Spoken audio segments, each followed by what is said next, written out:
Netaji Subhash open university PG MA history second year বা part two, তোমরা যারা 2026-এর ডিসেম্বরে পরীক্ষা দেবে, তোমাদের সেই সেকেন্ড ইয়ারের বা পার্ট টু এর যে 7A পেপারটি রয়েছে, এই পেপারটির সাজেশন নিয়ে আলোচনা করবো আজকের এই ভিডিওতে।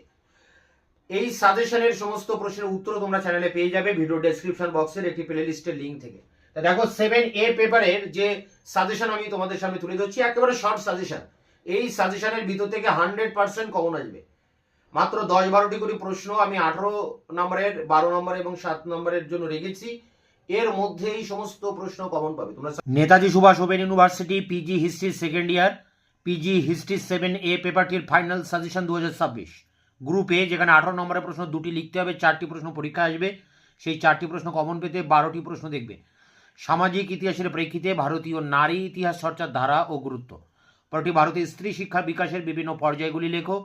পরটি 19 শতকে বাংলায় গণিকা ও বাবুই সম্পর্ক ব্যাখ্যা করো। পরটি শিল্পকলার ক্ষেত্রে জাতীয়তাবাদী চেতনা কিভাবে গড়ে ওঠে। পরটি ভারতে স্ত্রী শিক্ষা বিস্তারে খ্রিস্টান মিশনারিদের ভূমিকা বিশ্লেষণ করো। পরটি রামকৃষ্ণ বিবেকানন্দের আন্দোলনের বৈশিষ্ট্য লেখো। পরটি বাংলা মঞ্চাভিনয়ের ক্ষেত্রে রবীন্দ্রনাথ ঠাকুরের ভূমিকা। পরটি গণনাট্য সংঘের নাট্য আন্দোলনের মূল বৈশিষ্ট্য। পরটি ইস্ট ইন্ডিয়া কোম্পানির আমলে 1757 থেকে 1857 ভারতের বিজ্ঞান চর্চা। পরটি ভারতের দলিত আন্দোলনে আম্বেদকরের ভূমিকা। পরটি স্বাধীন ভারতে নেহরুর বিজ্ঞান নীতি ব্যাখ্যা করুন। এবং শেষ প্রশ্ন, ভারতে কলেরা সংক্রান্ত ব্রিটিশ নীতি কেমন ছিল। গ্রুপ বি, যেখানে 12 নম্বরের প্রশ্ন 3টি লিখতে হবে, 6টি প্রশ্ন পরীক্ষা আসবে। তার জন্য বেশ কয়েকটি প্রশ্ন তোমরা দেখবে। ঔপনিবেশিক যুগে ভারতবর্ষের নারীর ভোটাধিকার আন্দোলন। পরটি 19 শতকের প্রারম্ভে নারী জাতির অবস্থা বিশ্লেষণ করুন।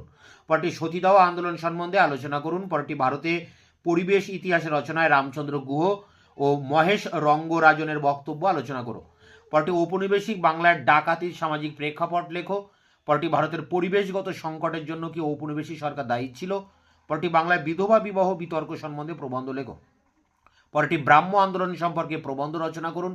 পরটি বাংলা ভাষায় বিজ্ঞান চর্চার বই ও পত্রিকার বিবরণ দাও। পরটি আর্য সমাজ সম্পর্কে প্রবন্ধ রচনা করুন। পরটি 19 শতকে ভারতের নারী প্রশ্ন কেন একটি কেন্দ্রীয় বিষয় হয়ে উঠেছিল। পরটি 19 শতকে ভারতের সমাজ সংস্কার আন্দোলনগুলির প্রকৃতি ও তাৎপর্য। পরটি ব্রিটিশ ভারতের জনস্বাস্থ্য নীতি প্রবর্তনের পিছনে কি কি উপাদান কাজ করেছিল। পরটি 19 শতকে ভারতের সমাজ সংস্কার আন্দোলন সীমিত সাফল্যের কারণ। এই 14টা প্রশ্ন খুবই ইম্পর্টেন্ট প্রশ্ন।